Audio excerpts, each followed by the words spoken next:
بسم اللہ الرحمن الرحیم۔ آج کا ہمارا مشکل صیغہ نمبر 9 وہ ہے یتق ہی۔ اس کے بارے میں ہم جانیں گے کہ اسے کیسے بنایا اور کیسے سے بنایا۔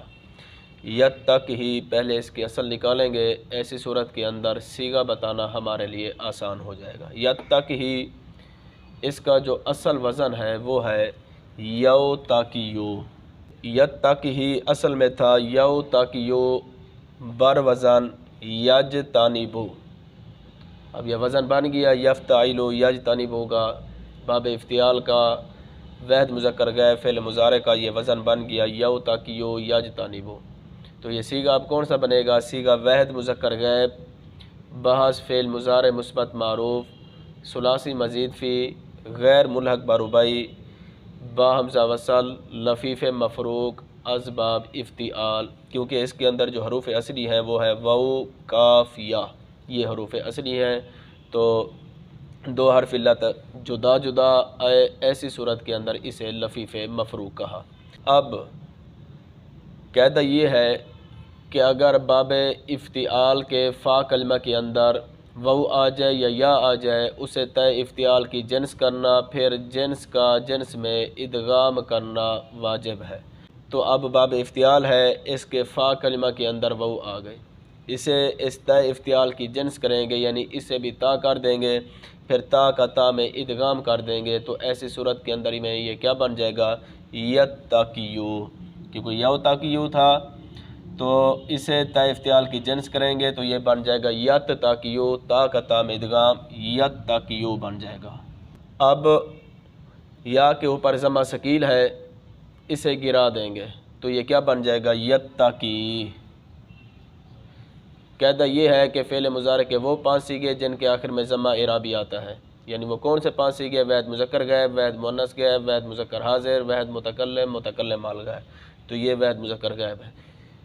وہ 5 صیغے جن کے آخر میں ضمہ اعرابی آتا ہے، ان کے آخر میں اگر یا مضموم کسرہ کے بعد واقع ہو تو اس کی حرکت کو گرا دیتے ہیں، اور اگر وہ مضموم ضمہ کے بعد واقع ہو تو اس کی حرکت کو بھی گرا دیتے ہیں۔ جیسے یرمیو، یا مضموم ہے، کسرہ کے بعد واقع ہوئی، اس کی حرکت گرا دی۔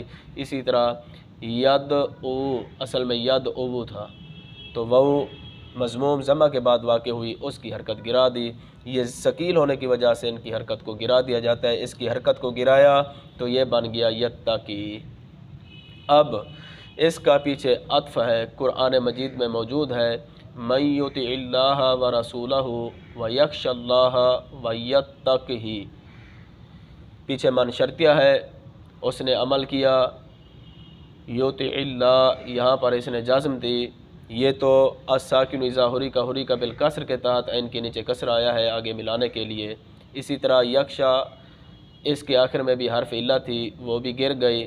اسی طرح یتقی، اس کا بھی پیچھے عطف ہے جس کی وجہ سے اس کے آخر سے بھی حرف علت گر جائے گی، من شرطیہ کی وجہ سے ان کا عطف ہو رہا ہے، اس لیے اس کے آخر سے حرف علت گرے گی تو یہ بن جائے گا یتقی۔ یتقی بن گیا۔ اب اس کے آخر میں مفعول کی ضمیر لاحق ہوئی تو یہ بن گیا یتقی۔ یتقی بن گیا۔ آپ کو پچھلے صیغے کے اندر یہ قاعدہ بتایا تھا کہ کلام عرب میں فاعلن کا، فاعلہ کا یا فاعلی کا، یہ تینوں ایک ہی باتیں ہیں، ان کا اگر وزن بن جائے تو ایسی صورت کے اندر وسط کو یعنی درمیان کو ساکن کر دیا جاتا ہے۔ تو اب آخر میں دیکھیں، تاکی ہی، فاعلی، یہ وزن بن گیا فاعلن کا، تو ایسی صورت کے اندر اس کے وسط کو یعنی درمیان کو ساکن کر دیں گے تو یہ بن جائے گا یتقی۔